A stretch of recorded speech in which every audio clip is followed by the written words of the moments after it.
दोस्तों, आज हम जानेंगे कि सनातन संस्कृति के लिए गंगा नदी और गंगोत्री धाम का क्या महत्व है। दोस्तों, हिमालय में स्थित चारों पवित्र धामों में केदारनाथ, बद्रीनाथ धाम के साथ साथ यमुनोत्री और गंगोत्री की यात्रा का अपना विशेष पौराणिक महत्व है।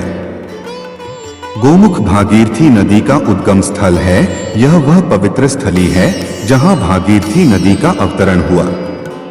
गंगोत्री धाम हिमालय के भीतरी क्षेत्र की एक ऐसी पवित्र स्थली है जहां गंगा नदी की पावन धारा पहली बार पृथ्वी पर उतरती है।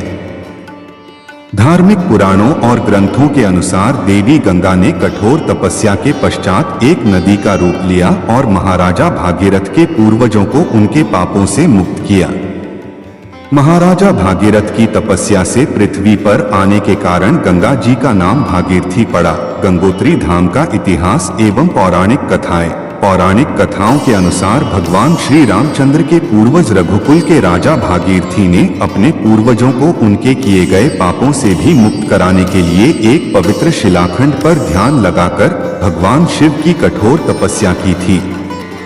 राजा सागर ने अश्वमेध यज्ञ का अनुष्ठान किया था, जिसमें राजाओं द्वारा अनुष्ठान के लिए जिसमें अश्व को 4 दिशाओं में यात्रा करवाई जाने वाली थी। राजा सागर द्वारा जिस घोड़े को यज्ञ के लिए यात्रा की जाने वाली थी, उसे अपने साथ लेकर राजा सागर के 60,000 पुत्र और उनकी दूसरी रानी केसानी का पुत्र अस्माजा पृथ्वी के चारों ओर निर्बाध यात्रा कर रहे थे। उस समय इंद्र देवता को ऐसा लगा कि यदि राजा सागर का यह यज्ञ सफल हो गया तो वह अपना सिंहासन खो देंगे, इसलिए उन्होंने उनका यज्ञ भंग करने के लिए उस घोड़े को चुरा लिया और उसे महर्षि कपिल के आश्रम में ले जाकर बांध दिया। उस समय महर्षि कपिल कठोर ध्यान में लगे हुए थे। जब उनके पुत्रों ने घोड़े को उनके आश्रम में पाया तो उन्होंने तुरंत उनके आश्रम पर आक्रमण कर दिया, जिससे कि महर्षि कपिल की तपस्या भंग हो गई और उन्होंने आंखें खोलने के बाद राजा सागर के 60,000 पुत्रों को नष्ट होने का श्राप दे दिया। कहा जाता है कि राजा सागर के पोते महाराजा भगीरथ ने अपने अपने इन्हीं पूर्वजों को पाप से मुक्त करके मोक्ष दिलाने के लिए देवी गंगा को प्रसन्न करने के लिए कठोर तपस्या की थी। उनकी कठोर तपस्या के परिणाम स्वरूप भगवान शिव उनसे काफी प्रसन्न हुए और उन्होंने उनके पूर्वजों को पाप से मुक्त करने के लिए गंगा माता को पृथ्वी पर उतरने का आदेश दिया।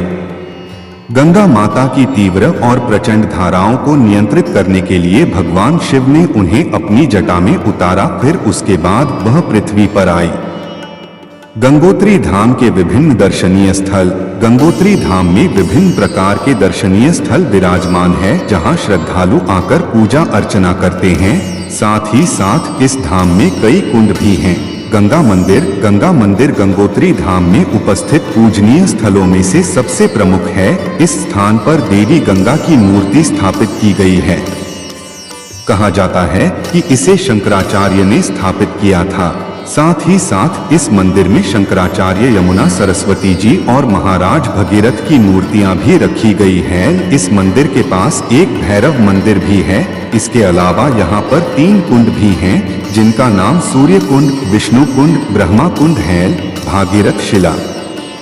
गंगा मंदिर के पास से एक शिला भी है जिसे भागीरथ शिला के नाम से जाना जाता है और इसकी पूजा की जाती है। कहा जाता है कि चक्रवर्ती महाराजा भागीरथ ने गंगा माता को प्रसन्न करने के लिए इसी शिला पर बैठकर उनकी तपस्या की थी। यूल मार्कंडेय क्षेत्र।